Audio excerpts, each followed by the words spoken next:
They call it the Villisca Axe Murder House.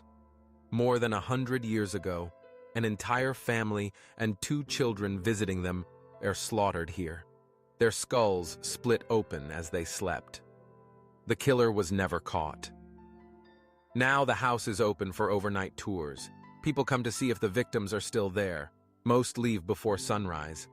I was eager to visit after hearing the story. I thought I could make it through the night. I was wrong. The house in Villisca, Iowa doesn't look like much from the outside.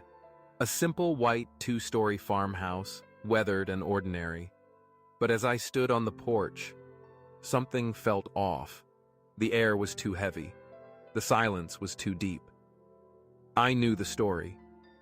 On June 10, 1912, Josiah Moore, his wife Sarah, their 4 children, and 2 visiting girls were brutally murdered. Every single one of them hacked with an axe. The killer vanished into the night, never identified. Now, people say the house is cursed. They hear children's voices, see shadows, feel the rage of something violent still inside. I thought it was just a story, until the door closed behind me, and I knew I wasn't alone. The house smelled of dust and rot. The floorboards creaked even when I stood still. I set up my flashlight on the kitchen table. That's when I heard it. Footsteps. Upstairs.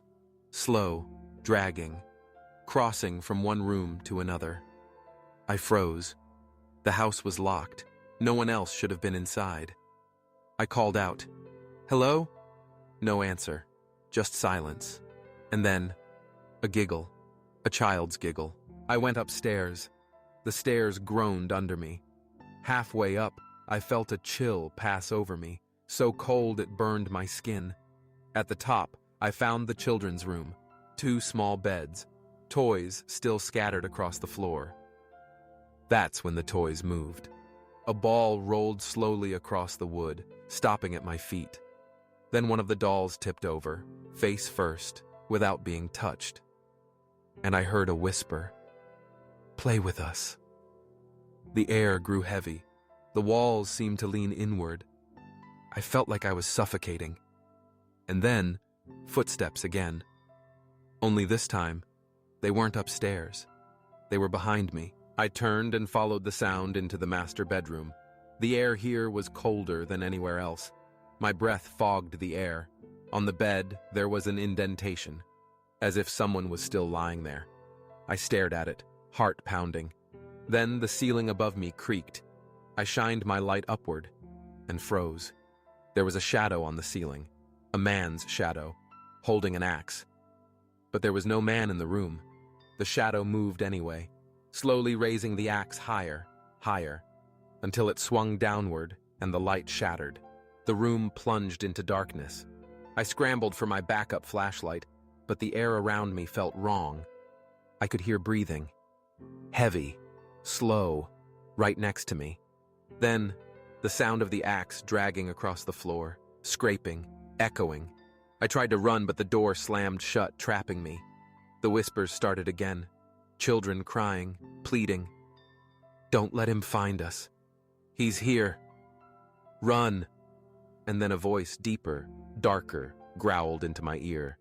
"You can't leave." The cold turned unbearable. My chest tightened.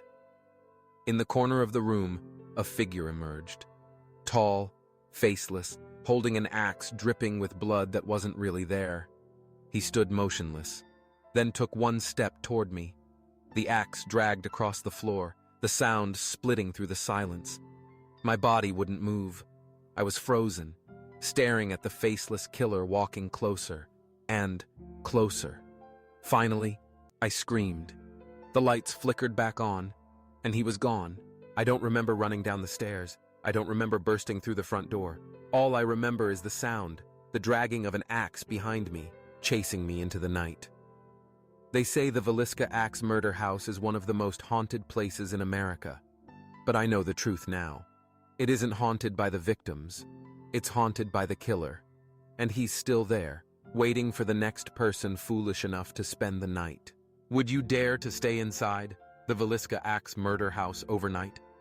If this story chilled you, make sure to like, subscribe, and hit the bell.